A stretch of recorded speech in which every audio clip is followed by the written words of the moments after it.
Northern California Territory, September 1873. The morning mist hung low over Tule Lake when Helena Pierce crawled through the tall reeds toward the Modoc camp, her empty stomach gnawing at her ribs like a wild animal.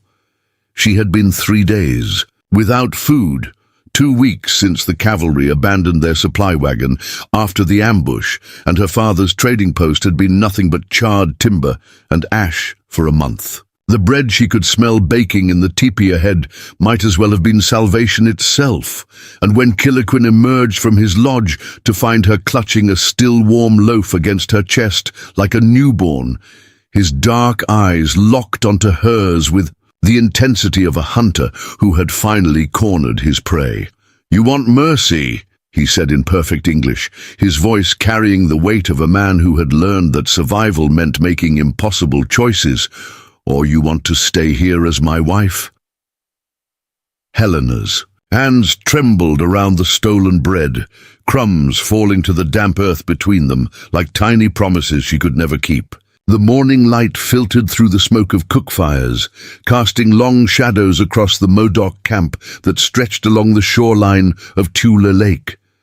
She could hear the soft murmur of voices from other teepees, children laughing somewhere in the distance, the gentle lapping of water against the rocky shore. This was a place of life, of community, of the very thing she had been running from for weeks, stability. And here she was, destroying it with her desperate need to survive another day. She had not meant for it to come to this. 3 months ago, she had been Helena Pierce, daughter of Samuel Pierce, proprietor of Pierce's trading post, the most successful supply station between Fort Klamath and the California settlements. She had worn clean dresses, pinned her auburn hair in neat braids, and helped her father negotiate with fur trappers and cavalry officers who stopped for provisions. She had been somebody, someone with a future, someone with choices. Now she crouched in the dirt, wearing the same torn blue dress she had fled in, her hair hanging in tangled waves around her shoulders, her boots so worn through that she could feel every stone beneath her feet.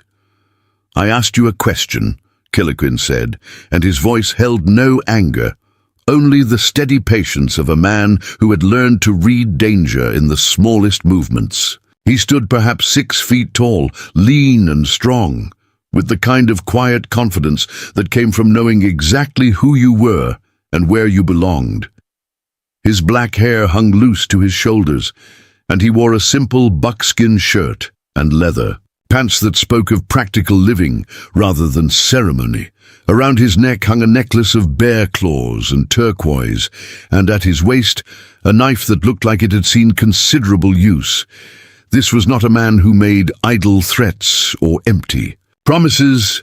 Helena's mind raced through the impossible mathematics of her situation. Behind her lay nothing but wilderness, starvation, and the very real possibility of freezing to death before the first snow melted. The nearest settlement was 40 miles through territory controlled by hostile bands who shot white settlers on sight. She had no horse, no weapon beyond the small kitchen knife tucked into her boot, and no skills for surviving alone in country that could kill a man in a dozen different ways before breakfast. Ahead of her stood a Modoc warrior, offering her 2 choices that both seemed like different forms of death. "The bread," she said finally, her voice hoarse from thirst and exhaustion. "I was not going to take more than I needed to reach the next settlement." Her words sounded hollow, even to her own ears, the kind of desperate justification that convinced no one, least of all herself. She knew she had been planning to take whatever she could carry, to steal enough provisions to keep her alive for the journey she might never survive anyway. Kiloquin tilted his head slightly, studying her with the same careful attention he might give to tracking an elk through dense forest. "The next settlement is 40 miles south, through Pit River country," he said, and she noticed that his English carried only the faintest trace of an accent, as if he had spent considerable time among white traders and soldiers. "The Pit River. Bands do not welcome travelers, especially white women traveling alone. You would be dead before you walked 10 miles. He paused, letting the weight of this knowledge settle between them, like a stone dropped into still water. "Then what do you suggest I do?" Helena asked, and she hated the way her voice cracked on the last word, revealing just how close she was to complete collapse. She had been holding herself together through pure, stubborn will for weeks, telling herself that if she just kept walking, kept moving forward, she would eventually find safety. But safety was not something you found by wandering through hostile territory with empty hands and an empty stomach. "I suggest you listen to what I am offering," Chiloquin replied, and now she could hear something else in his voice, something that might have been understanding, or perhaps even kindness. "My people have been watching you for 3 days. You walk in circles. You drink from streams that will make you sick, and you avoid the main trails because you know they are dangerous. But you do not know this country, and you do not know how to survive in it alone." He gestured toward the camp behind him, where she could see women tending fires and children playing with carved wooden toys. "You have been watching me?" Helena felt a flush of embarrassment heat her cheeks. She had thought she was being careful, moving only at dawn and dusk, hiding during the day, covering her tracks as best she could. The idea that she had been under observation without knowing it made her realize just how completely out of her depth she truly was. "My cousin Winnemar saw you drinking from Poison Creek 2 days ago. She wanted to warn you, but I told her to wait to see what you would do." Chiloquin's expression remained neutral, but Helena thought she detected a hint of approval in his tone. "You did not drink much, and you moved away quickly when you realized the water tasted wrong. That showed good instincts, but instincts will not keep you alive for 40 miles of rough country." He crossed his arms over his chest, the motion causing the bear claws around his neck to click together softly. Helena looked down at the bread still clutched in her hands, its warmth seeping through her palms like a promise of comfort she had almost forgotten existed. The smell of it made her stomach cramp with hunger, so intense it was almost painful. She could not remember the last time she had eaten a full meal, the last time she had slept in a real bed, the last time she had felt truly safe. Everything that had defined her life before the attack on her father's trading post seemed like it belonged to someone else. Some other Helena Pierce who had never learned what it felt like to be truly desperate. "What happened to your family?" Chiloquin asked, and his question was gentle enough that it caught her off guard. She had been expecting threats or demands, not genuine curiosity about her circumstances. The kindness in his voice made her throat tighten with emotions she had been pushing down for weeks. "Raiders hit our trading post," she said, the words coming out in a rush before she could stop them. "They came at night, set fire to everything. My father told me to run, to hide in the root cellar until they were gone. When I came out, he was dead, and everything we had built was burning." She paused, struggling with the memory of that terrible night, the smell of smoke and gunpowder, the sound of her father's voice calling her name one last time. "And your mother?" Chiloquin's question was even gentler now, as if he already knew the answer, but wanted to give her the chance to speak. It allowed, "Died 2 years ago, fever." Helena wiped her eyes with the back of her free hand, angry at herself for showing weakness in front of this stranger who held her life in his hands. "It was just me and my father after that. He taught me to read and write, to keep accounts, to speak a little Spanish and French for the traders who came through. He said education was the one thing no one could ever take away from a woman." Her voice broke slightly on the last words. Chiloquin nodded slowly, as if her father's wisdom resonated with something in his own experience. "My grandfather used to say that knowledge was like water. It always finds a way to be useful, even when everything else runs dry." He looked toward the lake, where morning light was beginning to burn off the mist, revealing the full expanse of water that stretched toward distant mountains.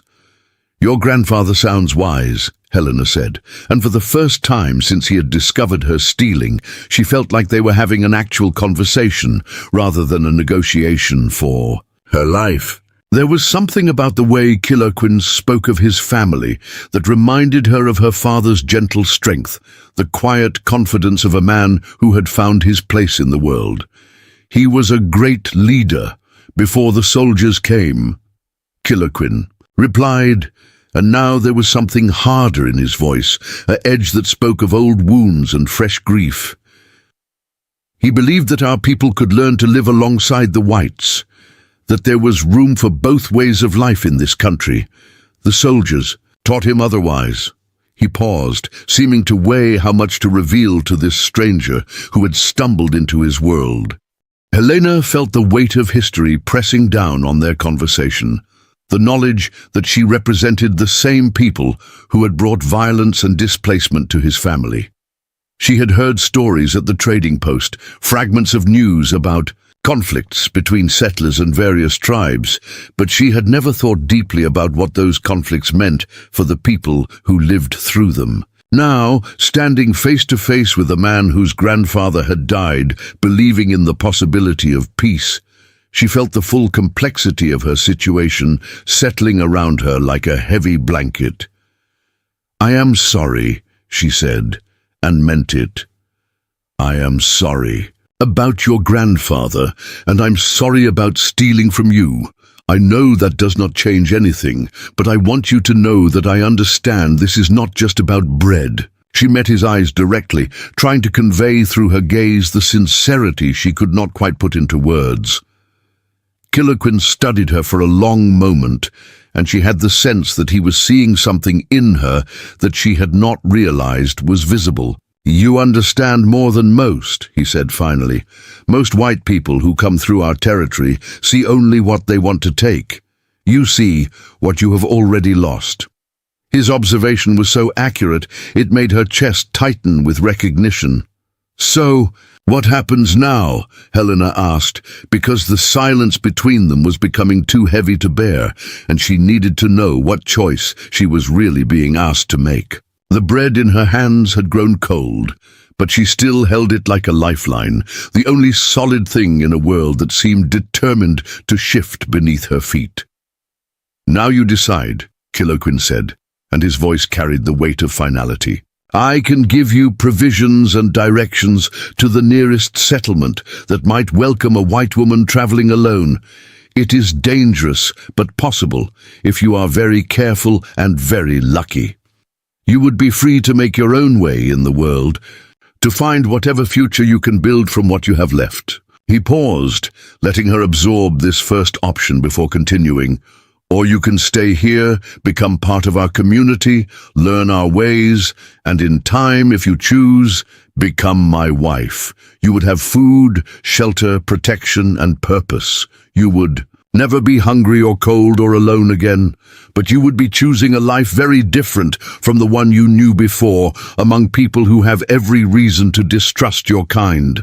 His words hung in the air between them like smoke from the morning fires.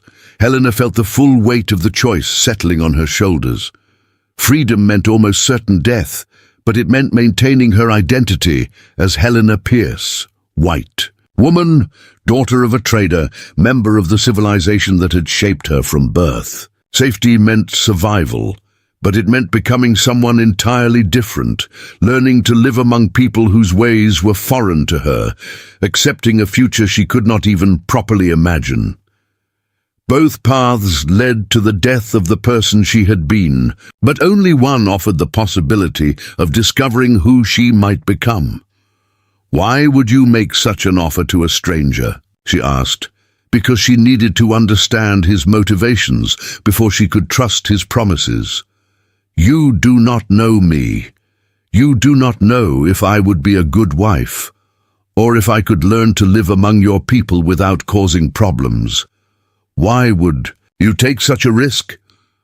Her question came out more bluntly than she had intended, but desperation had stripped away most of her social graces. Kiloquin smiled for the first time since their conversation began, and the expression transformed. his entire face revealing warmth and humor that had been hidden beneath his careful composure. My grandmother used to say that the spirits sometimes send us what we need in forms we do not expect, he said. I have been alone for 2 years, since my wife died in the fever that took so many of our people.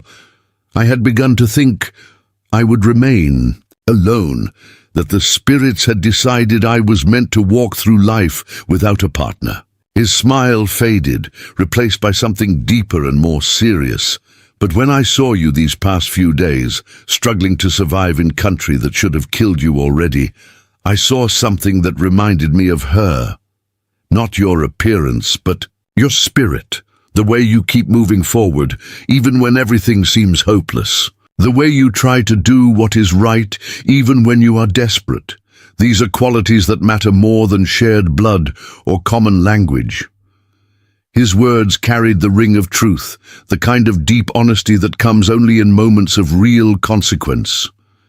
Helena felt tears burning behind her eyes, not from sadness, but from the unexpected recognition of being truly seen by another person. For weeks, she had felt like she was disappearing, becoming less herself with each passing day of hunger and fear and isolation. To hear this stranger describe her with such clarity and respect was like being handed back a piece of her soul she had thought was lost forever. And if I stayed, if I chose that path, what would be expected of me? She asked, because she needed to understand exactly what kind of life she would be choosing. I know nothing about your customs, your language, your way of seeing the world. I would be starting from nothing, worse than nothing, because I would have to unlearn everything I thought I knew about how to live. The magnitude of such a transformation felt almost overwhelming. You would learn, Killaquin said with quiet confidence.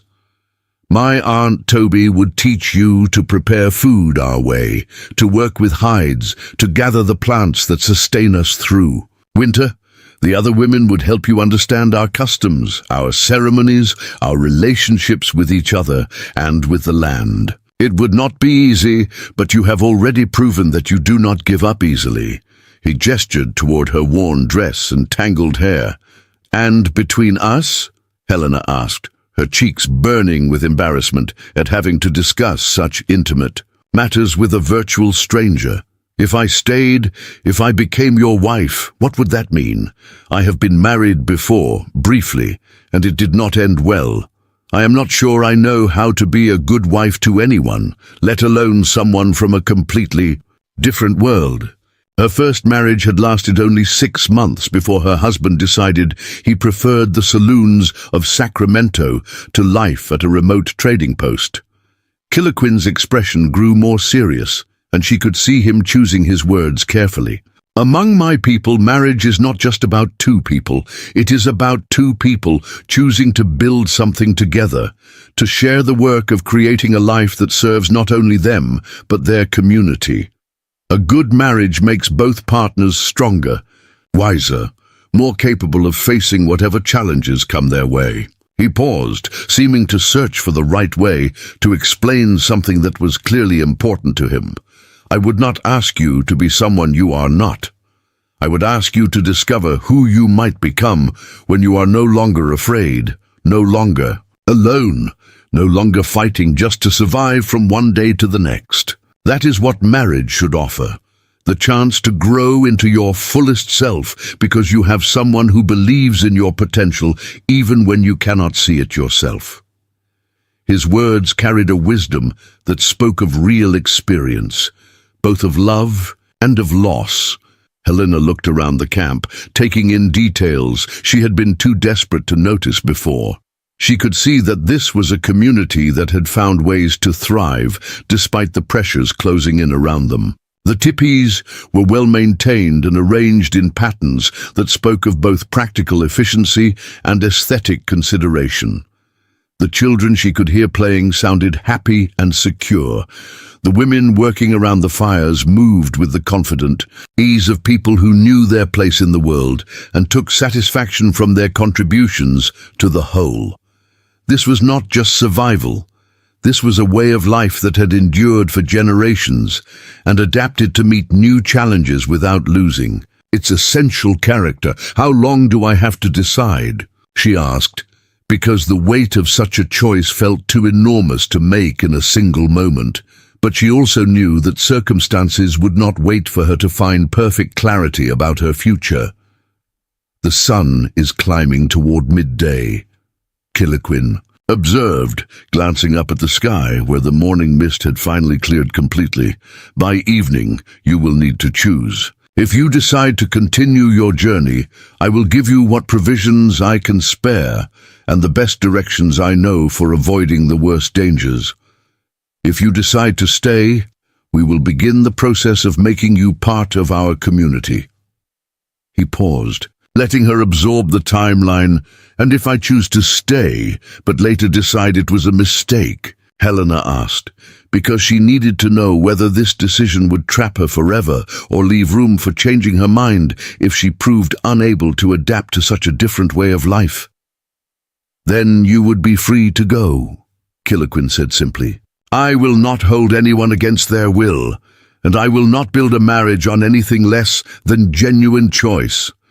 But I will ask that you give it a fair chance, that you allow yourself time to truly understand what this life could offer before you decide it is not for you." His answer carried the same straightforward honesty that had characterized everything else he had said.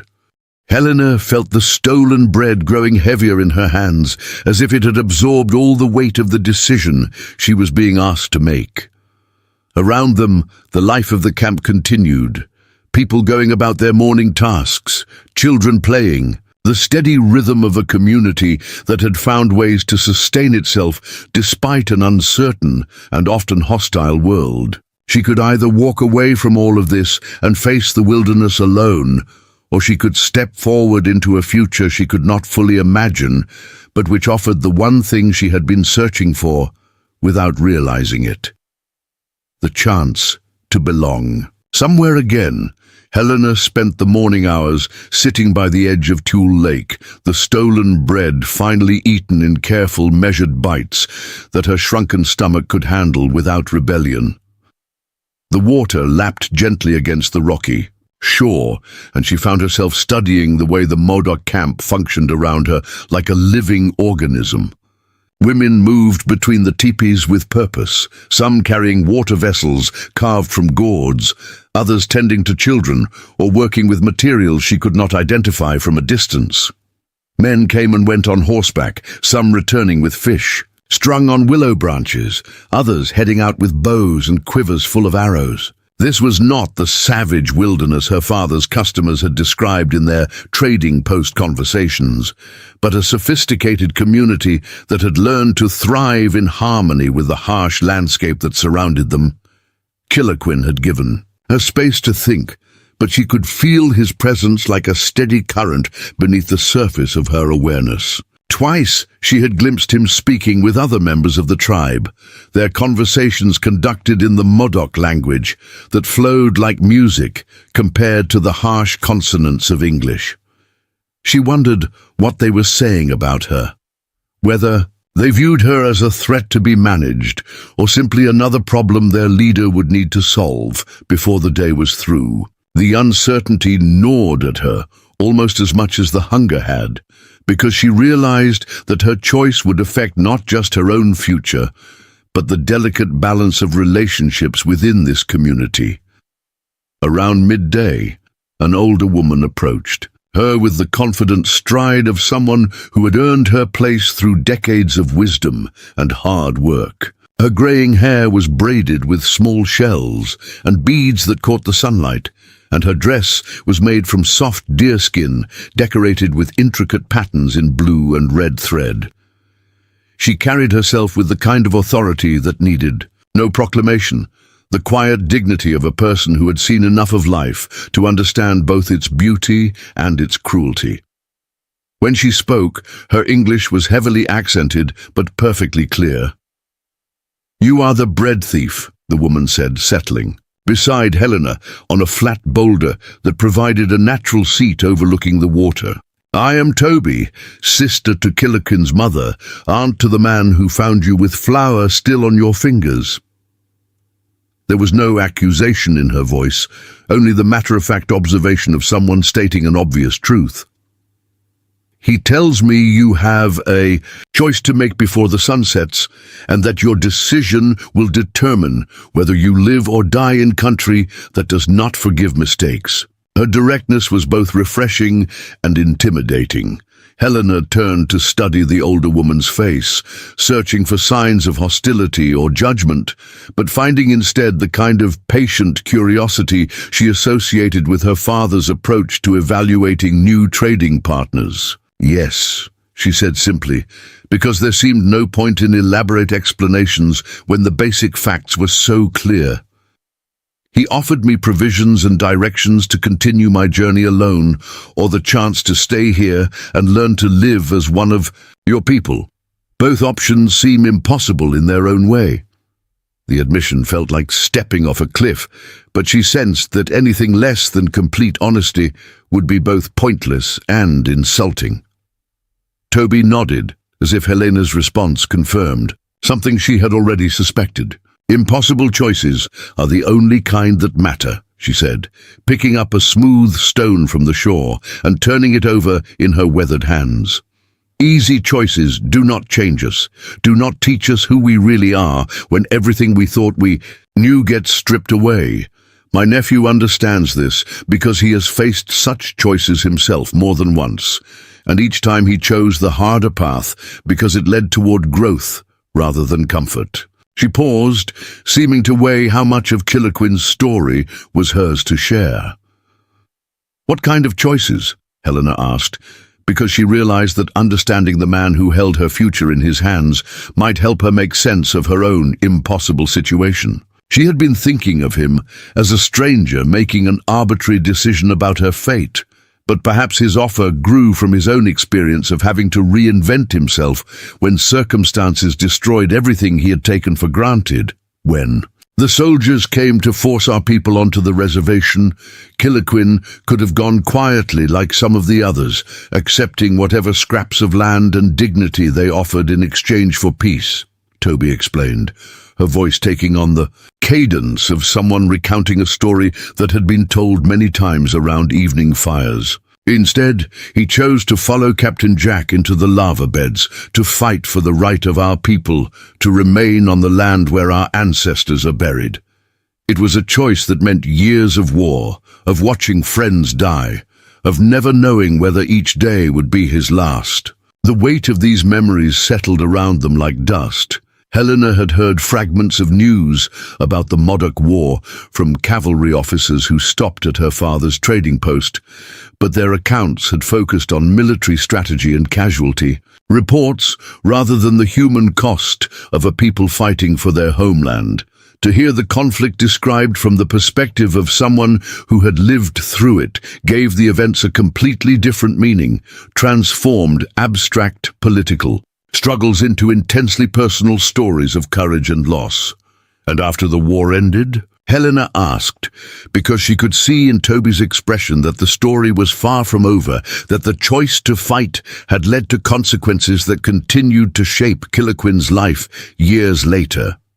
"After Captain Jack was captured and hanged, after most of our warriors were dead or imprisoned, Killiquin had to choose again," Toby continued, her fingers still working the smooth stone, as if the repetitive motion helped her process difficult memories. He could have let bitterness consume him, could have spent the rest of his life fighting battles that could never be won, or he could find ways to preserve what mattered most about our way of life while adapting to a world that had changed forever. "Around us," she gestured toward the camp behind them.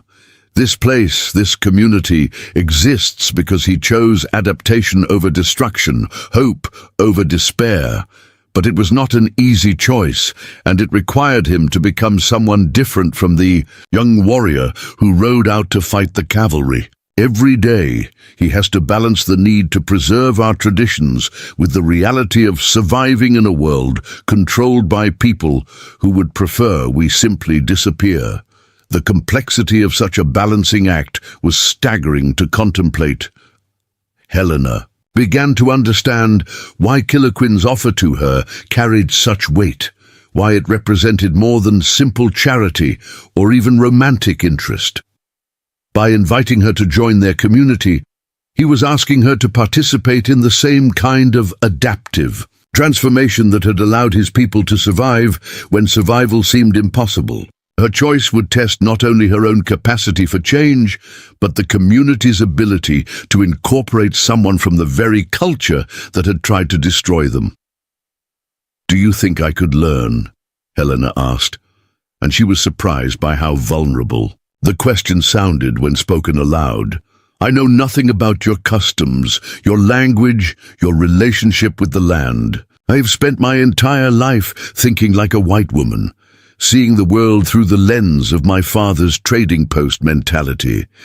Can someone really change that fundamentally? Or would I always be an outsider, pretending to belong?" The fear of perpetual displacement haunted her more than the physical dangers of continuing her journey alone. Toby smiled, and the expression transformed her weathered features into something almost maternal. "Before we jump back in, tell us where you're tuning in from, and if this story touches you, make sure you're subscribed, because tomorrow I've saved something extra special for you." "When I was your age, I thought I knew exactly who I was and what my life would look like," she said, setting the stone aside and turning to face Helena directly. "I was going to marry a young man from a neighboring band, live in my mother's village, raise children who would grow up speaking only Modoc and following the old ways without question.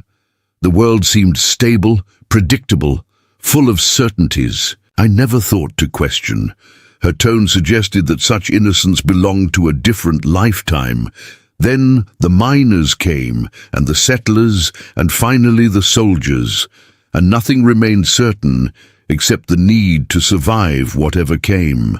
"Next, I married 3 different men, learned to speak English and Spanish and a little Chinese from the railroad workers, raised children who spoke more languages than I could count, and discovered that identity is not something fixed and permanent, but something that grows and changes like a tree, adding new rings each year."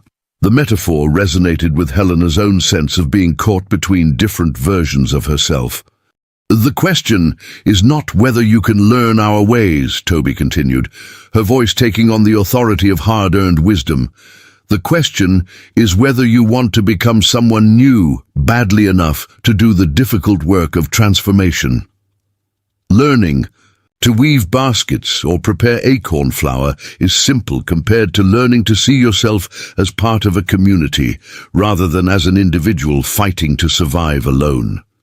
But if you can make that shift, if you can open yourself to becoming someone you never imagined you could be, then you will find strengths you never knew you possessed." Her words carried the weight of prophecy. Helena felt something shifting inside her chest, a loosening of the tight grip of fear that had controlled her thoughts for weeks. For the first time since the attack on her father's trading post, she allowed herself to imagine a future that involved more than mere survival, a life that might actually offer purpose and connection and the possibility of happiness. The vision was both thrilling and terrifying in its scope. What would happen first? Helena asked, because she needed to understand the practical steps that would transform abstract possibility into concrete reality. If I decided to stay, what would my days look like? How would I begin to learn everything I would need to know to become part of your community? The logistics of such a transformation seemed as daunting as the emotional journey. First, you would need to understand that you are not just choosing to live among us, Toby explained, rising from the boulder and extending a hand to help Helena stand. You are choosing to contribute to our survival in meaningful ways. Everyone here has work that serves the whole community, skills that help us thrive rather than merely exist. You would need to discover what gifts you bring and how they can be shaped to serve our collective needs. She began walking back toward the camp, and Helena fell into step beside her. "I can read and write in English," Helena offered, though she was not sure how such skills would be valuable in a community that had managed perfectly well without them for countless generations. "I know numbers, basic accounting, some Spanish and French from helping my father with traders. I can cook simple meals, mend clothes, tend wounds if someone is injured." The list sounded pitifully inadequate when measured against the complex knowledge required for life in the wilderness. "Those skills are more valuable than you realize," Toby assured her, pausing to examine a plant growing near the water's edge. "We deal with traders, Indian agents, cavalry officers, all manner of white officials who speak only English and expect us to navigate their complicated systems of papers and signatures and legal requirements. Having someone who understands their ways from the inside could help us protect ourselves from being cheated or manipulated." She carefully harvested several leaves from the plant and tucked them into a pouch at her waist. "And the personal side of things?" Helena asked, her cheeks burning with embarrassment, but knowing she needed to understand what marriage to Kiloquin would actually entail. "I know that different cultures have different expectations about relationships between husbands and wives. What would he expect from me, and what could I expect from him?" The question felt impossibly intimate to discuss with a virtual stranger. Toby's expression grew more serious, and Helena could see her choosing her words with care. "Among our people, marriage is built on mutual respect and shared responsibility, rather than ownership or dominance," she said. "A good husband provides protection and support, but he also listens to his wife's counsel and values her contributions to their shared life. A good wife offers her skills and loyalty, but she is not expected to disappear into her husband's identity or abandon her own thoughts and feelings." The description sounded almost too good to be true after Helena's previous experience with marriage.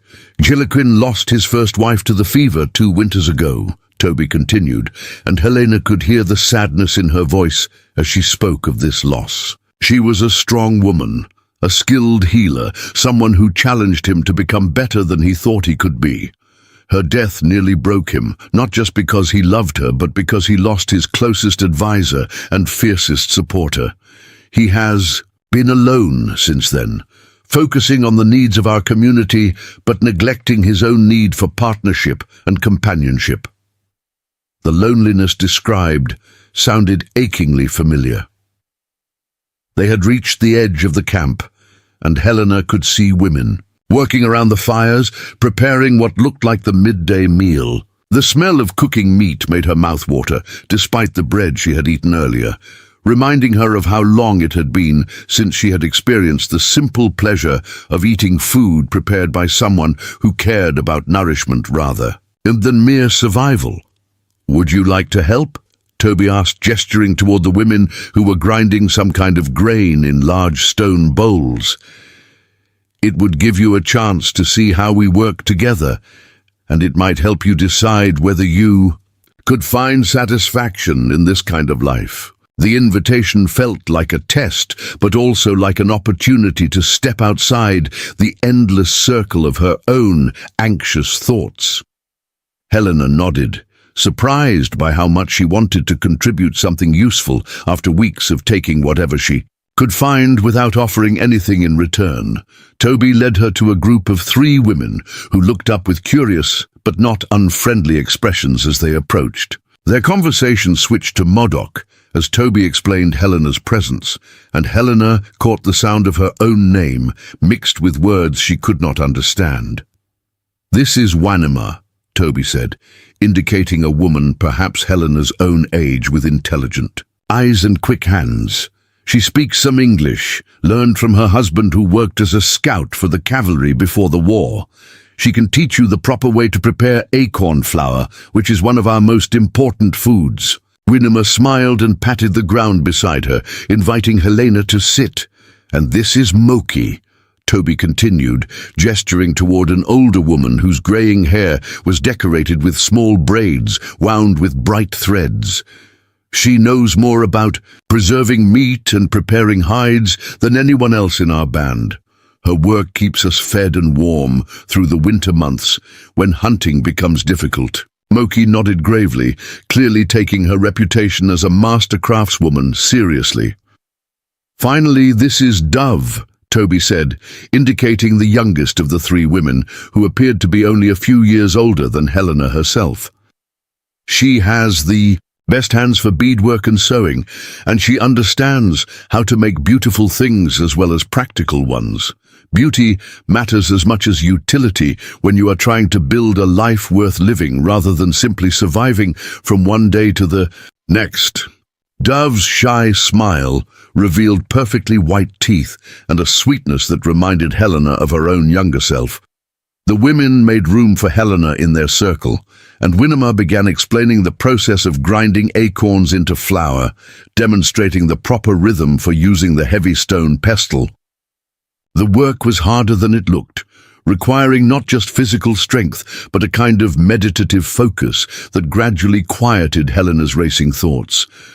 The repetitive motion was soothing, and she found herself relaxing in ways she had not experienced since before her father's death. "You have good hands for this work," Winema observed, after Helena had managed to produce a small pile of acceptably fine flour. "Strong, but not clumsy. Many white women who come here think our work is primitive because we do not use the machines they are accustomed to, but they do not understand that there is skill in knowing how to work with simple tools to create exactly what you need." Her praise felt genuine rather than patronizing. As the afternoon wore on, Helena found herself drawn into the rhythm of communal work in ways that surprised her.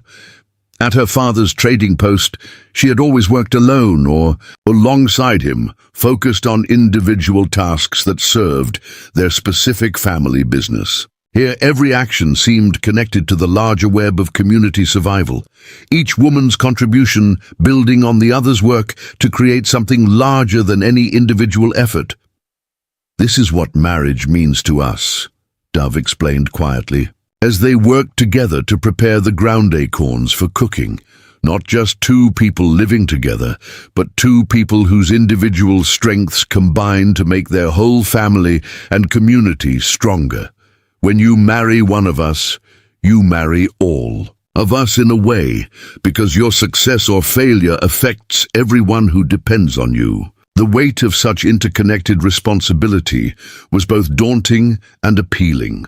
By late afternoon, Helena had learned to distinguish between different types of plant fibers, had helped prepare enough acorn flour to feed the entire camp for several days, and had begun to understand how the seemingly simple work of these women required deep knowledge of seasonal cycles, weather patterns, and the complex relationships between different plants and animals. This was not primitive living, but sophisticated adaptation to a challenging environment.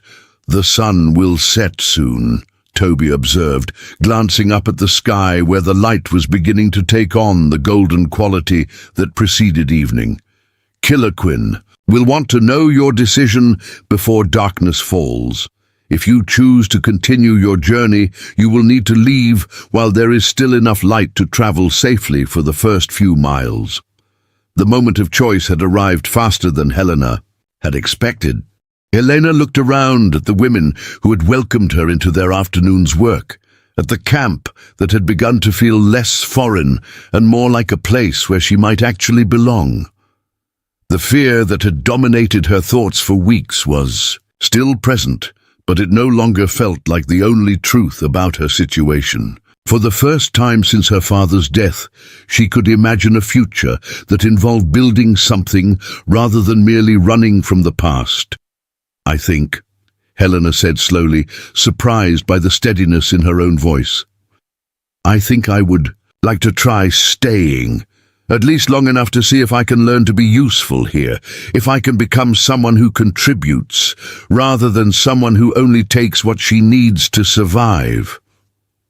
The words felt like a commitment, even before she spoke them. To Killaquin, Toby smiled with what looked like genuine pleasure. "Then let us go find my nephew," she said, rising and brushing flower dust from her skirt. "There are arrangements to be made, ceremonies to be planned, and a great deal of learning ahead for all of us. Your real education in becoming Modoc begins now." The adventure that lay ahead felt both terrifying and exhilarating in equal measure. The marriage ceremony took place 3 days after Helena's decision, beneath a grove of ancient oak trees that stood on a rise overlooking Tule Lake.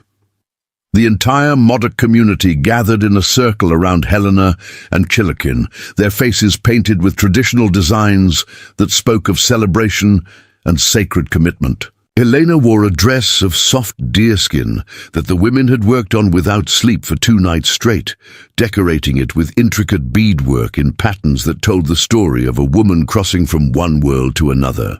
The weight of the garment felt strange against her skin, heavier than her cotton dresses, but somehow more substantial, as if the clothing itself carried the history and hopes of the people who had created it for this moment. Kiloquin stood beside her, wearing ceremonial regalia that transformed him from the practical man she had come to know into something that seemed to bridge the earthly and the spiritual. Eagle feathers adorned his hair, and his chest bore painted symbols that she was told represented his achievements as a warrior, his responsibilities as a leader, and his commitment to protecting those who depended on him. Around his neck hung the bear claw necklace she had noticed that first morning, but now she understood that it represented not just personal strength, but his connection to the animal spirits that guided his people through times of change and challenge. The ceremony itself was unlike anything Helena had experienced in her brief first marriage, which had taken place in a dusty courthouse with only a tired clerk as witness. Here, every gesture carried meaning that stretched back through generations of tradition. An elder named Shacknasty Jim, whose weathered hands shook slightly as he performed the ancient rituals, spoke in the Modoc language while Toby translated quietly for Helena's benefit.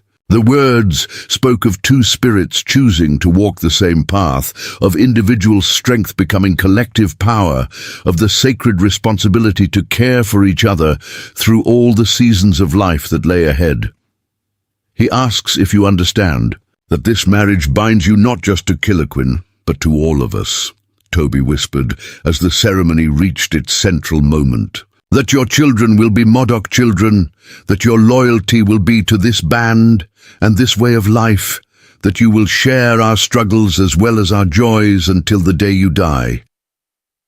The weight of such a commitment settled around Helena's shoulders, like a heavy blanket, but she found herself nodding without hesitation, surprised by her own certainty.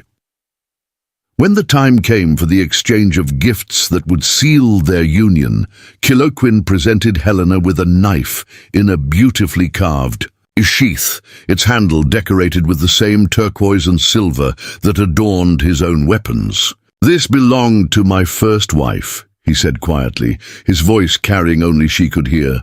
"She would have wanted it to serve another woman who had the courage to choose a difficult path. May it protect you as it protected her, and may you use it to build the life we will create together." The blade was perfectly balanced, clearly the work of a master craftsman, and Helena understood that she was receiving not just a tool, but a sacred trust. Helena's gift to Kiloquin was more humble, but no less meaningful to her. From her tattered travel bag, she withdrew the only item of real value she had managed to save from her father's trading post: a compass in a silver case, engraved with her family name and the date of her parents' wedding. "My father always said that no matter how lost you get, there is always a way to find true north," she said, placing the compass in Kiloquin's hands. "I want you to have this as a promise, that I will always help you find your way, just as you have helped me find mine." His fingers closed around the compass with a reverence that told her he understood the significance of what she was offering.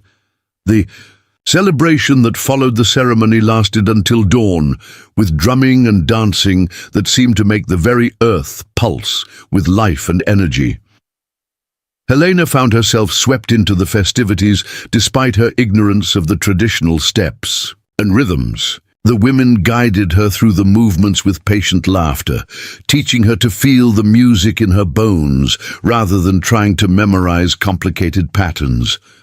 By midnight, she was moving with something approaching grace, her body beginning to understand the language of celebration that connected her to centuries of Modoc women who had danced under these same stars. But the real test of her commitment came not during the joyful ceremony, but in the days that followed, when the romantic glow of new marriage gave way to the practical reality of learning to live as part of a community whose ways remained largely foreign to her understanding. Her first morning as Kiloquin's wife began before dawn, with Winnemar shaking her gently awake and explaining that the women's work started with the first hint of light in the eastern sky.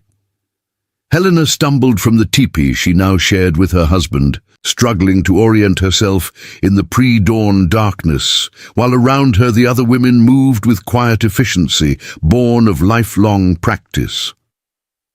"Today you learn to gather tule roots," Winnemar explained, as they waded into the shallow waters of the lake, their skirts hiked up around their knees and their hands already moving to identify the right plants by touch in the dim morning light. "This is women's work, sacred work, because without these roots, our people cannot survive the winter months when other foods become scarce.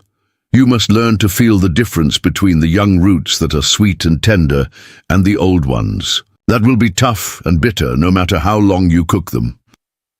The distinction seemed impossible to Helena's untrained fingers. The work was backbreaking in ways that her previous life had never prepared her for.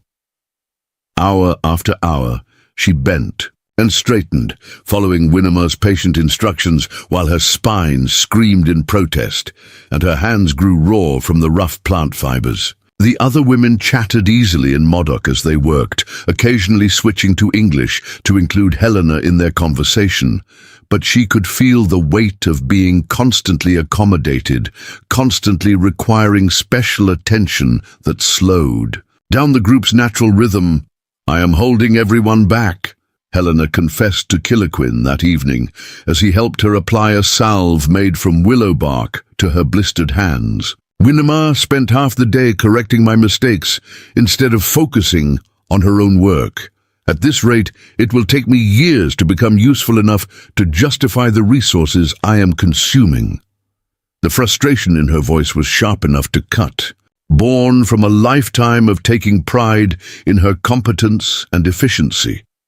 "Learning takes time," Kiloquin replied, with the kind of patience that came from having taught many young people the skills they needed to survive. "My first wife was Modoc-born, raised from childhood to know these things, and even she needed 2 full seasons to master the art of root gathering well enough to work independently.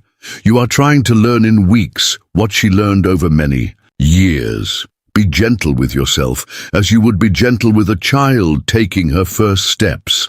His comparison was both comforting and slightly insulting. The challenges extended far beyond the physical demands of learning new skills. Helena discovered that every aspect of daily life was governed by complex social rules and spiritual beliefs that she barely understood. The proper way to address different members of the community, the times when silence was required and the times when participation was expected, the intricate web of obligations and reciprocities that bound everyone together in relationships of mutual dependence and support. She felt like she was constantly walking on ground that might give way beneath her feet without warning. 3 weeks into her marriage, Helena made her first serious cultural mistake during what should have been a simple evening meal. She had offered to help serve food to the men who had returned from a successful hunting expedition, not understanding that the division of labor around such occasions followed strict protocols that she had unknowingly violated. The uncomfortable silence that followed her well-intentioned gesture told her immediately that she had transgressed some important boundary, but no one seemed willing to explain exactly what she had done wrong. The men served themselves after a hunt, Toby explained later, her voice carrying the weary tone of someone who had spent considerable energy smoothing over an awkward situation. It is part of their ceremony, their way of honoring the spirits of the animals they have killed by taking responsibility for the proper distribution of the meat. When you interfered, you disrupted something sacred, even though you meant only to be helpful. The complexity of such unspoken rules felt overwhelming. Helena spent that night lying awake beside her sleeping husband, wondering if she had made a terrible mistake in choosing to stay among people whose ways she might never truly understand. The language barrier was only part of the problem. Even when she could communicate in English, she lacked the cultural knowledge that would allow her to interpret what people really meant, or to predict how her actions would be received. She felt like an actor who had been thrust onto a stage without knowing her lines or even understanding what play was being performed.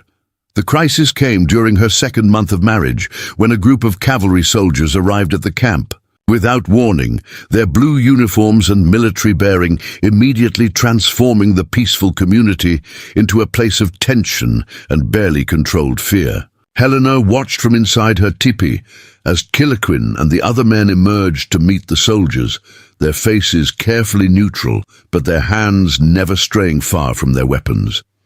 The conversation that followed was conducted in English, which meant that Helena could understand every word, even though she wished she could not. "We are looking for a white woman named Helena Pierce," the cavalry captain announced, his voice carrying the authority of someone accustomed to immediate obedience. "She disappeared from her father's trading post after an attack by hostile Indians. We have reason to believe she may have been taken captive by your band, and we are here to secure her release." The words hit Helena like physical blows, each one reminding her that her old identity had not simply vanished when she chose to become Kiloquin's wife. "There is no captive here," Kiloquin replied steadily, his English taking on the formal quality he used when dealing with white officials. "Our people do not take prisoners. We are peaceful, living according to the terms of our agreement with the Indian Agency." His words were technically true, but Helena could hear the careful way he avoided any direct lie about her presence in the camp. The captain was not satisfied with this response. "We will need to search your camp to verify that claim," he said, his tone making it clear that this was not a request, but a command. "If you are telling the truth, you will have nothing to hide. If you are harboring the Pierce woman against her will, there will be serious consequences for your entire band." The threat hung in the air like smoke from a grass fire. Helena knew that she faced a choice that would define not only her own future, but the safety of everyone who had welcomed her into their community. She could reveal herself to the soldiers, explain that she had chosen to stay among the Modoc of her own free will, and hope that her testimony would be enough to prevent retaliation against the band. Or she could remain hidden and trust that Kiloquin's diplomacy would be enough to convince the soldiers to leave without conducting the thorough search that would inevitably discover her presence. But as she listened to the increasingly tense negotiations outside her tipi, Helena realized that there was a third option, one that would require her to take responsibility for the consequences of her choice in ways she had not fully considered before. She could step forward and claim her new identity so completely that the soldiers would have no choice but to recognize her transformation, to accept that Helena Pierce no longer existed in any meaningful way. Taking a deep breath that felt like swallowing fire, Helena emerged from the tipi wearing her Modoc dress and speaking in the few words of the native language she had managed to learn. She walked directly to Kiloquin's side, took his hand in hers, and looked the cavalry captain directly in the eyes as she spoke in clear, unwavering English. "I am Helena Pierce," she said, feeling the name sit strangely on her tongue after weeks of being called by the Modoc name the women had given her. But Helena Pierce died in the attack on her father's trading post. The woman standing before you is the wife of Kiloquin, a member of this band, and someone who has chosen this life freely and completely." The words felt like burning bridges. Behind her, the captain's face cycled through confusion, disbelief, and finally a kind of disgusted resignation. "You cannot simply decide to become an Indian," he said, his voice heavy with the kind of racial certainty that Helena had grown up accepting without question. "You are a white woman, a civilized person. These people may have convinced you that you belong among them, but your duty is to your own kind, to the civilization that raised you and gave you everything you are." Preparing and narrating this story took us a lot of time, so if you are enjoying it, subscribe to our channel. It means a lot to us now. Back to the story. His argument had once seemed self-evidently true to her. "My own kind burned my father alive and left me to starve in the wilderness," Helena replied, surprised by the steadiness of her own voice.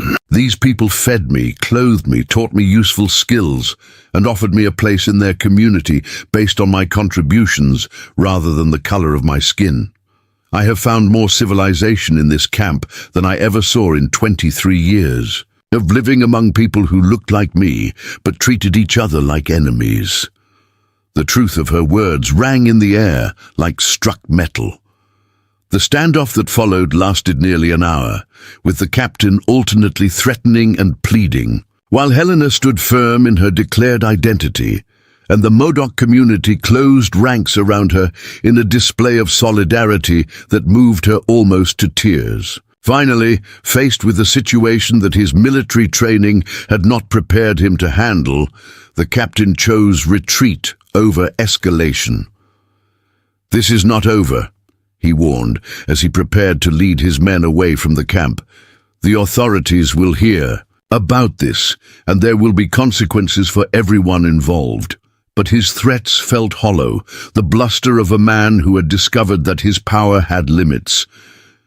As the dust from the soldiers' departure settled over the camp, Helena found herself surrounded by Modoc community members who looked at her with something approaching awe. She had faced down the U.S. Army in defense of her chosen people, had risked imprisonment or worse to protect the community that had welcomed her as one of their own. In that moment, she understood that she had passed a test far more significant than learning to gather roots or weave baskets. "Now you are truly one of us," Toby said, embracing Helena with fierce pride. "Not because you have learned our ways, though that learning continues, but because you have shown that your loyalty runs deeper than blood or birth. Today you proved that the bonds we choose can be stronger than the ones we inherit, and that courage comes not from never being afraid, but from acting rightly despite the fear." Her words carried the weight of formal recognition. That evening, as Helena sat beside Kiloquin, watching the sun set over Tule Lake, she realized that her transformation was far from complete, but that she had crossed a threshold that could never be uncrossed. She was no longer a white woman living among Indians or a refugee seeking temporary shelter among strangers. She was a Modoc woman who happened to have been born into a different world, someone who had chosen her true identity through deliberate action rather than accepting the one assigned by accident of birth. "Do you ever regret it?" Kiloquin asked quietly, his arm around her shoulders as they watched the stars emerge in the darkening sky. "Giving up the life you were born to, the world that shaped your first 23 years. His question carried genuine curiosity rather than doubt, the natural wonder of someone trying to understand a transformation he had witnessed but not experienced himself. "I regret the pain it took to get here," Helena replied honestly, thinking of her father's death and the weeks of desperate wandering that had brought her to this place. "But I do not regret the choice itself. That other life was never really mine to begin with. It was just something I inherited without ever choosing it. This life, this identity, this community, these are things I have chosen deliberately, and that makes all the difference in the world." Her words carried the conviction of someone who had tested her beliefs against reality and found them strong enough to build a future on. The first snow fell early that year, arriving in October with a ferocity that caught even the most experienced Modoc elders by surprise. What began as light flurries at dawn, transformed by midday into a blizzard that howled across Tule Lake with the voice of every winter spirit that had ever haunted the high desert. Helena stood at the entrance of her tipi, watching the familiar landscape disappear beneath a blanket of white that erased all the landmarks she had finally learned to recognize. The storm felt like nature's way of testing whether her commitment to this new life could survive the season when survival itself became a daily battle against cold, hunger, and the crushing isolation of being trapped in a small space with limited resources for months on end. Harlequin moved through the camp with the quiet efficiency of a man who had weathered many such storms, checking on the elderly, ensuring that fuel supplies were properly distributed, and coordinating the community's response to this unexpected challenge. Helena watched him work and realized that leadership among the Modoc meant something different from what she had observed in her father's world, where authority flowed from wealth or political connections. Here, leadership was earned through demonstrated competence in moments of crisis, through the ability to think clearly when others were paralyzed by fear or uncertainty. "This will be the test that matters most," Toby said, appearing beside Helena with her arms full of extra blankets and her face set in lines of grim determination. Anyone can be generous and welcoming when food is plentiful and the weather is mild, but winter strips away all pretense and reveals who people really are beneath their social masks. You will discover things about yourself in the coming months that you never suspected, and so will everyone else who shares this small space with you. Her words carried the weight of someone who had survived many such winters and understood their psychological as well as physical demands. The tipi that had seemed spacious and comfortable during the warm months suddenly felt cramped and confining. When 6 people had to share its limited space throughout the endless dark hours of winter days. Besides Helena and Killikin, they sheltered Toby, whose advanced age made it dangerous for her to live alone during the coldest months as well. As Winema and her 2 young children, whose husband had been killed in a hunting accident just before the storm began. The arrangement made practical sense from the perspective of conserving heat and resources, but it meant that Helena had to learn an entirely new set of social skills focused on maintaining harmony in conditions where privacy was impossible, and every small irritation could escalate into serious conflict. The children, 4-year-old Koa and his 6-year-old sister Ayana, had been traumatized by their father's death and confused by the sudden changes in their living situation. They spoke only Modoc, which meant that Helena could not communicate with them directly, and they viewed her with the mixture of curiosity and suspicion that children reserve for adults whose role in their world remains unclear. Koa cried frequently during the first weeks of confinement, long wailing sessions that seemed to go straight through Helena's skull and lodge themselves in the space behind her eyes like splinters of sound. "He is grieving," Winnemar explained. On the 10th night of particularly intense crying, her own exhaustion evident in the way she held her son with mechanical tenderness while her eyes stared at nothing. "In the old days we would have ceremonies to help him release his pain, but the Indian agents have forbidden most of our traditional practices. They say such rituals are pagan superstition that prevents us from becoming civilized Christians." Her bitterness was sharp enough to cut. Helena found herself thinking about the children she might someday have with Killiquin, wondering what kind of world they would inherit and what traditions would still survive to guide them through their own inevitable experiences of loss and grief. The thought of raising Modoc children in a world increasingly hostile to their heritage filled her with a protective fierceness she had not known she possessed. As the weeks passed and the storm showed no signs of abating, Helena discovered that her greatest contribution to the cramped household was not her slowly improving skills with traditional women's work, but her ability to tell stories that could transport listeners beyond the confines of their snowbound prison. The tales she had learned from books in her father's trading post, combined with stories from her own childhood and the experiences of her journey to this place, became a precious resource for keeping despair at bay during the darkest hours. Tell us again about the city where people live in buildings taller than trees, Ayana would request, in the careful English she was learning from Helena's patient instruction. Tell us about the ships that carry people across water so wide you cannot see the other side. These stories of a world beyond their immediate experience seemed to provide the children with a sense of possibility that helped counterbalance the grief and uncertainty that surrounded them. But it was not just the children who found comfort in Helena's storytelling abilities.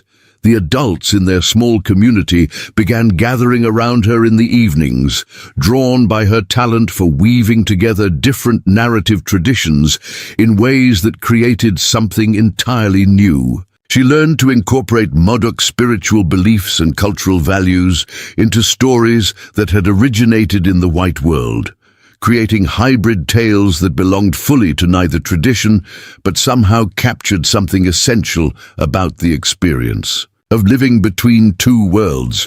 You are becoming a keeper of stories, Chiloquin observed one night after Helena had finished a particularly successful tale about a woman who learned to speak with animals during a long winter of solitude.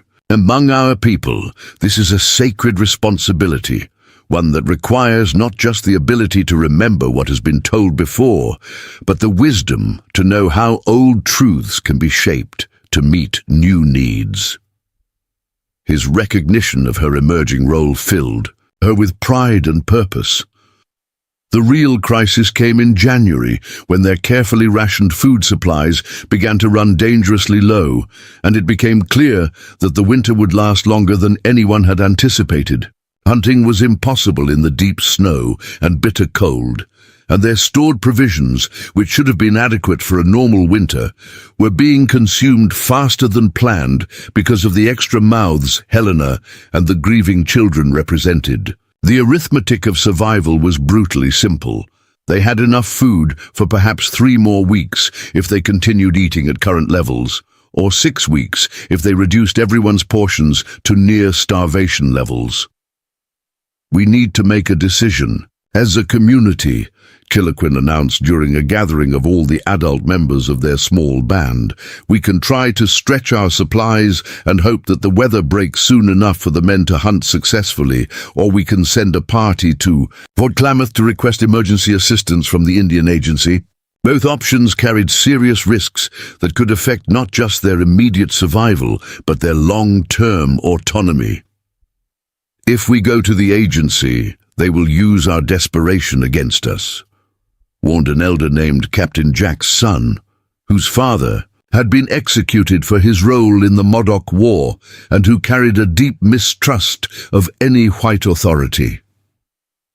"They will say that our traditional ways of life are inadequate for survival in the modern world, that we need to abandon our culture completely and move to the reservation where they can control every aspect of our existence." His concerns were based on bitter experience, but if we stay here and starve, there will be no culture left to preserve, countered Winema, her maternal instincts overriding her political cautions. "My children need food more than they need ideological purity. If swallowing our pride and asking for help is what it takes to keep them alive until spring, then that is what we must do." The debate that followed revealed deep divisions within the community about how to balance survival against cultural integrity. Helena listened to the arguments with growing understanding that her presence in the community had complicated an already difficult situation. As an additional mouth to feed who contributed less to food production than she consumed, she represented a luxury the community might not be able to afford during genuine crisis. The thought of leaving, of striking out on her own to remove the burden she represented, crossed her mind repeatedly during the long nights when hunger gnawed at her belly and kept sleep at bay. "I could go to the fort," she finally said, her voice cutting through the circular arguments that had been consuming their evening discussions for nearly a week. "As a white woman, I would have access to officials and resources that would be denied to any of you. I could request assistance, without triggering the kind of political consequences that would follow if the band officially asked for help." The silence that followed her suggestion told her that everyone had been thinking the same thing, but no one had wanted to voice it. "It would be dangerous," Kiloquin said quietly, his concern evident in every line of his body. "The fort is 30 miles away through country where the snow is hip-deep and the temperature has not risen above freezing in weeks. Even if you survived the journey, there is no guarantee that the soldiers would help, rather than using your appearance as an excuse to investigate our situation more thoroughly." His objections were practical rather than emotional, which somehow made them more frightening. "But if I do not try, we will all starve together," Helena replied, surprised by her own certainty about what needed to be done. "And if I die in the attempt, at least my death will free up resources that might help the rest of you survive until spring. Either way, sitting here debating options we cannot afford is not going to solve our immediate problem." The brutal logic of her argument was impossible to dispute. The decision to let Helena attempt the journey to Fort Klamath was made not through formal consensus, but through the gradual recognition that no other realistic options existed. Kiloquin spent 2 days teaching her wilderness survival techniques. That might mean the difference between life and death in winter conditions, while the women prepared the warmest clothing and most concentrated food supplies they could spare from their dwindling resources. The children sensed the gravity of the situation without understanding its details, clinging to Helena with unusual intensity, as if they somehow knew she might not return. "If something happens to me," Helena said to Kiloquin on the night before her departure, "do not let them blame themselves for sending me. This is my choice, my contribution to our survival, and I want to make it freely without anyone feeling guilty about accepting my help." She had written a letter explaining her situation and her voluntary presence among the Modoc, hoping that such documentation might provide some protection for the community if her mission went wrong. "Nothing will happen to you," Kiloquin replied with the kind of fierce certainty that people summon when they are trying to convince themselves as much as others. "You are stronger than you know, more capable than you believe, and you carry the prayers of everyone who loves you. That has to be enough to see you through whatever challenges await on the trail." His words were meant as blessing and encouragement, but they also carried the weight of desperation. Helena set out before dawn on a morning when the temperature was so cold that her breath froze into crystals before it could dissipate, and the snow crunched beneath her snowshoes with a sound like breaking bones. She carried a pack loaded with emergency supplies and letters of introduction, wearing layers of clothing that made movement awkward, but might mean the difference between survival and death if she became stranded in the wilderness. The familiar landscape of Tule Lake disappeared behind her within the first hour, replaced by an endless expanse of white that offered no landmarks and few clues about direction or progress. The journey that should have taken 2 days in normal conditions stretched into 4 days of grueling travel through snow so deep that even with snowshoes, each step required enormous effort. Helena's world contracted to the immediate demands of placing one foot in front of the other, of finding shelter each night in hastily constructed lean-tos, of keeping her water from freezing solid, and her feet from developing the kind of frostbite that could cripple her permanently. She discovered reserves of physical and mental toughness she had never suspected she possessed, drawing on lessons learned during her weeks of wandering before she found the Modoc camp. When Fort Klamath finally appeared on the horizon like a mirage of civilization in the wilderness, Helena felt a complex mixture of relief and apprehension that left her emotionally exhausted. The fort represented safety and assistance, but it also represented the white world she had chosen to leave behind, with all its assumptions about racial superiority and cultural hierarchy. She would have to navigate between her old identity and her new one, finding ways to secure help for her adopted people without betraying the depth of her transformation. The commanding officer, Colonel James Mason, received her in his office. With the mixture of professional courtesy and personal curiosity that military men reserved for unusual situations that fell outside normal protocols. Helena had prepared carefully for this encounter, choosing her words and her appearance to maximize her chances of success while minimizing the risk of unwanted scrutiny of the Modoc community. "Mrs. Killaquin," she said, using her married name with deliberate emphasis as she presented her identification and letters. "I am here to request emergency food assistance for a small band of Modoc families who are experiencing severe hardship due to this unusually harsh winter. We are not asking for charity, but for the opportunity to purchase supplies at fair prices, with payment to be made in the spring, when normal hunting and trading can resume." Her careful phrasing was designed to preserve dignity while acknowledging need. Colonel Mason studied her with the sharp attention of a man trained to assess threats and opportunities quickly. "You are the white woman who disappeared from her father's trading post," he said, his statement revealing that her story had reached official channels despite her hopes for anonymity.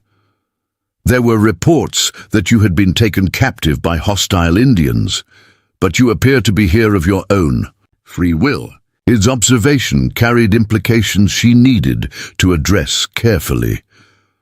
"I chose to marry into the Modoc community after my father's death left me without family or resources," Helena replied, sticking to the truth while avoiding details that might complicate her mission. "I have found acceptance and purpose among people who judge character rather than ancestry, and I am here today because my husband's band needs assistance that I am uniquely positioned to request."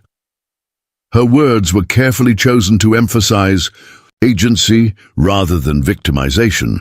The negotiation that followed required all of Helena's diplomatic skills and cultural knowledge to navigate successfully.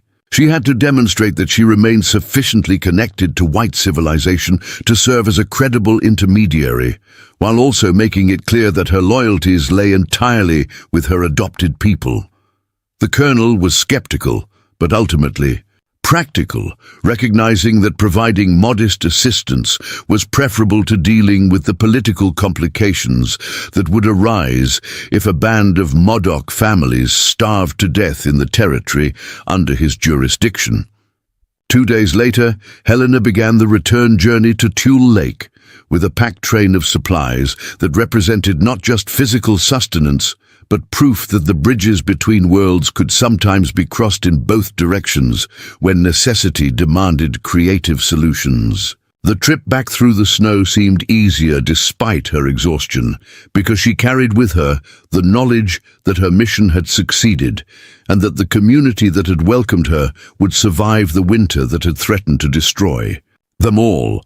Spring arrived with the sound of ice cracking on Tule Lake, a symphony of snaps and groans that announced winter's retreat with the same dramatic flair that had marked its arrival 6 months earlier. Helena stood at the water's edge, with her hand resting on her swollen belly, feeling the child within her respond to the warming air and lengthening days with movements that seemed to echo the awakening world around them.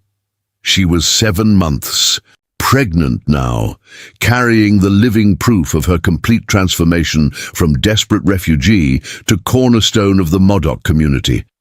and the approaching birth filled her with a mixture of anticipation and terror that kept her awake during the pre-dawn hours when the world balanced between night and day. The successful completion of her winter mission to Fort Klamath had elevated Helena's status within the band from accepted outsider to essential family member. But it had also brought unexpected attention from the outside world that threatened the careful balance the community had maintained between adaptation and preservation. Government officials, curious missionaries, and opportunistic traders had begun arriving at their camp with increasing frequency, drawn by stories of the white woman who had chosen to become Indian, and the implications her choice might have for their own agendas. They see you as either a symbol of successful assimilation or a cautionary tale about the dangers of going native, Kiloquin observed, as they watched yet another delegation of bureaucrats depart after an uncomfortable afternoon of questions and inspections. Either way, they cannot simply let you exist without trying to understand what your choice means for their larger plans to control indigenous peoples throughout the territory. His analysis was both accurate and troubling in its implications. Helena had learned to navigate these visits with careful diplomacy, presenting herself as evidence that cooperation between races was possible while avoiding any statements that might be used to justify policies harmful to native communities. It was exhausting work that required her to constantly balance honesty with strategy, but she understood that her visibility as a successful cultural bridge builder offered protections for her adopted family that might not otherwise exist. The real test of her new role came when Indian agent Harrison Wilcox arrived in early May with documents that would fundamentally alter the legal status of their small band. The federal government had decided that scattered groups like theirs represented an inefficient use of resources and administrative attention, and they were being ordered to relocate to the Klamath Reservation where their activities could be more easily monitored and controlled. "This is not negotiable," Agent Wilcox announced during a tense meeting held in the center of the camp, his bureaucratic authority reinforced by the presence of 6 cavalry soldiers who had accompanied him from the fort. The days when Indian bands could live independently on traditional lands are over. Progress requires consolidation, education, and the adoption of civilized agricultural practices that will prepare your people for productive participation in American society. His words carried the weight of federal policy backed by military force. Helena felt the baby kick violently as stress flooded her system, as if her unborn child could sense the threat to everything they held dear. She looked around at the faces of people who had become her true family, seeing in their expressions the same mixture of rage and despair that she felt building in her own chest. This was the moment she had always known would come, when the outside world would finally demand that they choose between submission and resistance. "What if we refuse?" asked Captain Jack's son, his voice carrying the quiet intensity of a man who had already lost everything once and was prepared to lose it again rather than surrender his dignity.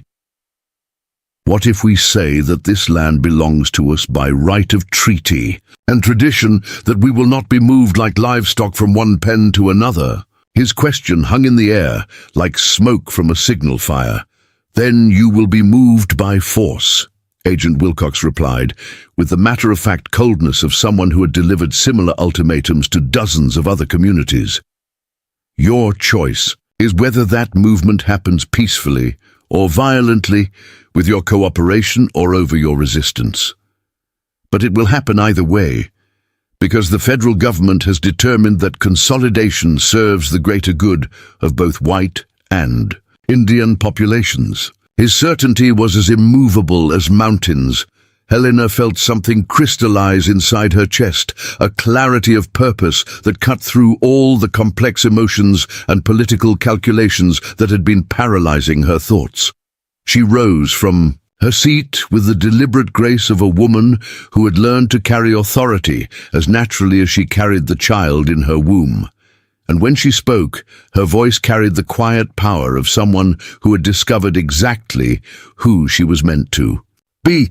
"Agent Wilcox," she said, her words cutting through the tension like a blade through silk. "I am a white woman who chose to become Modoc, and I am carrying a child who will be born into this community with all the rights and protections that citizenship should provide. Before you proceed with forced relocation, I think you should consider the political implications of treating an American citizen's family as if they were enemy prisoners of war." Her challenge reframed the entire confrontation. The agent's face cycled through confusion, calculation, and finally a kind of frustrated recognition as he absorbed the implications of Helena's statement.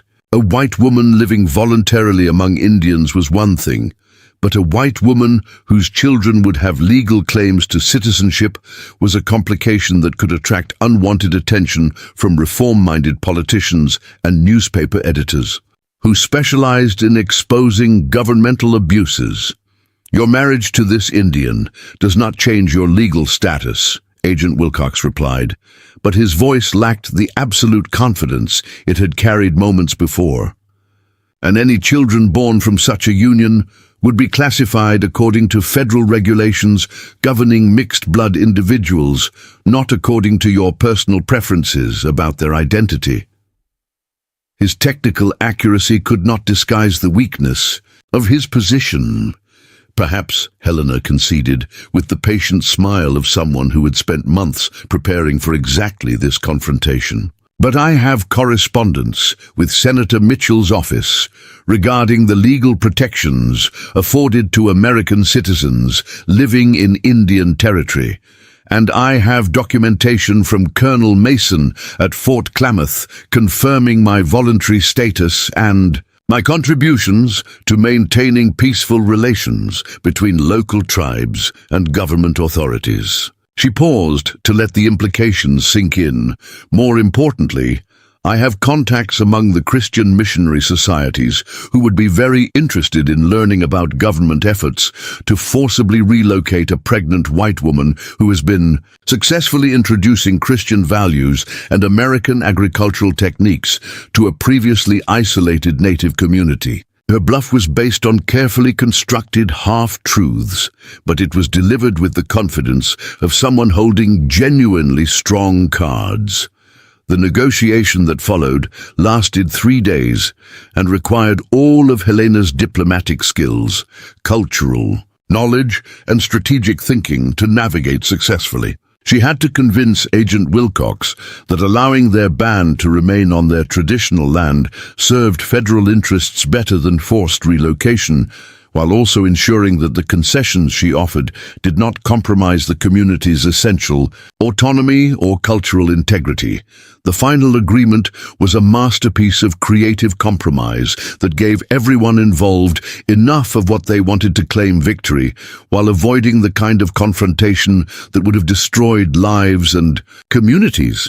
The Modoc band would be allowed to remain on their traditional territory in exchange for accepting regular visits from government inspectors, agreeing to send their children to the Indian school for part of each year, and participating in agricultural programs designed to supplement their traditional subsistence practices.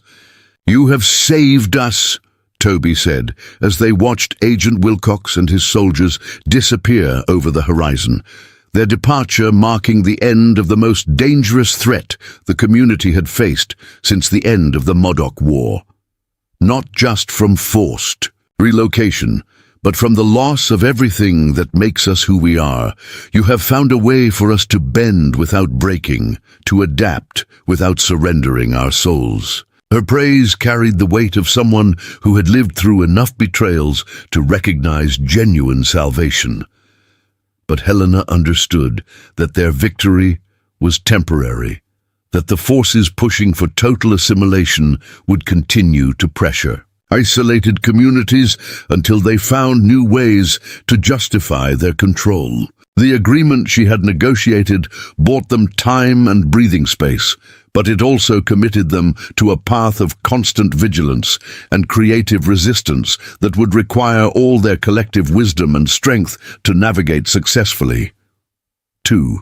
Weeks after Agent Wilcox's departure, Helena gave birth to her daughter during a thunderstorm that seemed to shake the very foundations of the earth. The labor was long and difficult, complicated by her age and the stress she had endured during the confrontation with federal authorities. But when the baby finally emerged into the world, her cries were strong enough to be heard over the rumbling thunder. "She has your stubbornness and her father's courage," Winnemar observed as she placed the newborn in Helena's arms, her experienced hands already checking for any signs of distress or complication. "This child will need both qualities to navigate the world we are creating for her, where the old ways and the new ways must learn to dance together rather than fighting for dominance." Her prophecy felt both blessing and warning. They named the baby Sarah in honor of Helena's mother, but her Modoc name was Wichamni, which meant bridge builder, in recognition of her mother's role in creating connections between different worlds. The choice reflected the community's hopes that this child would inherit not just the best qualities of both cultures, but also the wisdom to help others find their own paths across the chasms that divided human communities. As Helena held her daughter during those first precious days of life, she reflected on the incredible journey that had brought her from desperate bread thief to respected community leader and new mother. The woman who had stolen food from a stranger's tipi because she was too proud to beg had evolved into someone capable of negotiating with federal agents and military commanders to protect an entire way of life. Kiloquin spent hours sitting beside their bed, studying his daughter's face with the wonder of a man who had never expected to experience fatherhood again. "She looks like you," he said, tracing the baby's features with gentle fingers, "but she will grow up knowing things that neither of us learned as children. She will speak multiple languages, understand different ways of seeing the world, and hopefully possess the wisdom to choose the best elements from each tradition rather than being trapped by the limitations of any single culture." His hopes for their daughter were both ambitious and realistic. The summer that followed Sarah's birth was one of the most peaceful and prosperous periods the community had experienced in years. The agricultural programs mandated by their agreement with Agent Wilcox proved surprisingly successful, supplementing their traditional hunting and gathering with crops that provided additional food security and trade opportunities. The children who attended the Indian school for part of the year returned with literacy skills and knowledge of American law and customs that helped the community navigate an increasingly complex political landscape. Helena established herself as the band's primary liaison with outside authorities, using her unique position to advocate for policies that supported indigenous self-determination, while avoiding the confrontational approaches that had led to disaster for other communities. Her correspondence with government officials, missionary societies, and reform organizations created a network of allies who helped protect the band from the worst excesses of federal Indian policy. "You have become what my grandfather always hoped was possible," Kiloquin told her one evening, as they sat watching the sunset paint Tool Lake in shades of gold and crimson. "A person who could move between worlds without losing their essential self, who could build bridges strong enough to support entire communities crossing from one way of life to another." His words carried the weight of generational healing. As autumn arrived with its familiar promise of seasonal change, Helena realized that her transformation was complete, not because she had finished changing, but because she had learned to embrace change as a natural and necessary part of life. The desperate woman who had stolen bread from a stranger's teepee had been replaced by someone who understood that survival was not just about enduring hardship, but about finding ways to thrive despite impossible circumstances. The story that had begun with an act of theft had become a tale of building something valuable enough to last for generations. Helena's choice to stay with the Modoc had created not just a new life for herself, but a new model for how different cultures could learn from each other rather than trying to destroy each other. Her daughter would grow up in a world where such cooperation was not just possible, but normal, where being different was seen as strength rather than weakness. On the first anniversary of her marriage to Chiloquin, Helena stood once again at the edge of Tule Lake, but now she carried Sarah in her arms while her husband stood beside her, and the entire community gathered to celebrate not just their union, but everything it represented. The bread she had stolen in desperation had become the foundation for a feast that nourished an entire extended family. Do you ever wonder what would have happened if you had chosen differently that morning? Chiloquin asked as they watched. The stars emerge in the darkening sky. If you had accepted the provisions I offered and continued your journey alone. His question was playful rather than serious, the kind of gentle teasing that married couples use to explore the mysteries of fate and choice. I think I would have died alone in the wilderness, Helena replied honestly, adjusting Sarah's blanket. Against the evening chill. Not just physically, though, that was certainly possible, but spiritually and emotionally. I would have spent the rest of my life running from one temporary refuge to another, never understanding that home is not a place you find, but something you build with people who see your true value. Her answer carried the certainty of someone who had tested alternatives and found them wanting. And I would have remained half a person, Chiloquin added, his arm tightening around her shoulders. Strong enough to survive, but too wounded to truly live, too focused on preserving the past to imagine creating something new and better for the future. You saved me as much as I saved you, perhaps more, because you taught me that love is not something you recover from loss, but something you discover through the courage to risk loss again. His words were both declaration and gratitude. As they prepared to return to their tipi and the warm circle of family life, Helena felt Sarah stir in her arms with the restless energy of a child already eager to explore the world, waiting beyond the boundaries of sleep. She thought about the stories she would tell this daughter, tales that would help her understand not just where she came from, but who she might choose to become. She will have choices we never had, Helena said, looking down at Sarah's peaceful face in the starlight. The freedom to move between worlds, to take the best from each tradition while discarding the parts that no longer serve life and growth. She will face different challenges than we did, but she will also have different opportunities to create something beautiful from the materials of her inheritance. The future stretched ahead of them like an unwritten story, full of infinite possibilities. The woman who had once been desperate enough to steal bread from strangers had discovered that the most important theft of her life was not taking food from a Modoc tipi, but stealing time from despair to build something worthy of the generations that would follow. In choosing love over fear, community over isolation, and growth over safety, Helena had created a legacy that would endure long after the individual choices that shaped it had faded into the comfortable rhythms of family legend.